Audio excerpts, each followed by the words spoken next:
नमस्कार। पुनर्जीवन चैनल में आपका स्वागत है। आज हम भारत के डेवलपमेंट के विषय में बात करेंगे। भारत के वास्तविक और स्थायी विकास के लिए आवश्यक है कि राजनीतिक दल अपने आपसी संघर्षों से ऊपर उठकर देश के सुशासन पर ध्यान केंद्रित करें।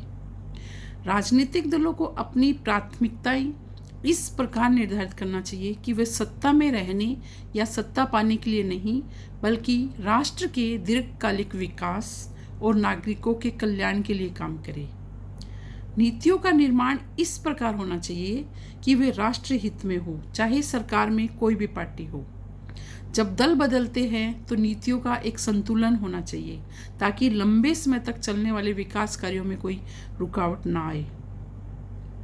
क्योंकि जब एक पार्टी आती है फिर दूसरी बदलती है तो वो काम भी रुक जाते हैं, इसलिए कार्यों में रुकावट नहीं आना चाहिए।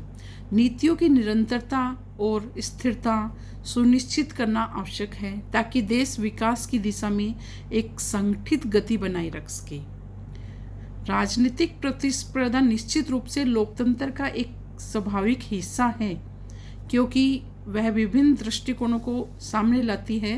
विपक्ष और पक्ष का प्रतिस्पर्धा कंपटीशन एक हेल्दी विषय पे होना चाहिए, क्योंकि यह विभिन्न दृष्टिकोणों को सामने लाती है और सत्ता का संतुलन बनाए रखती है।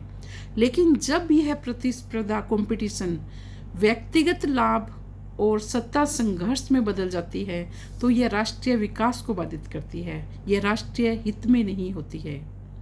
निरंतर संघर्ष के माहौल में निर्णय लेने की प्रक्रिया धीमी हो जाती है, संसाधनों का दुरुपयोग होता है और राष्ट्रीय मुद्दों की अनदेखी की जाती है। इसलिए दलों को राजनीतिक के खेल से ऊपर उठकर एक दीर्घकालिक दृष्टिकोण अपनाना चाहिए जिसमें राष्ट्र के हित सर्वोपरि हो। यही तरीका भारत को उसकी पूर्ण क्षमता तक पहुंचने और स्थायी विकास की दिशा में आगे बढ़ने में मदद करेगा। धन्यवाद।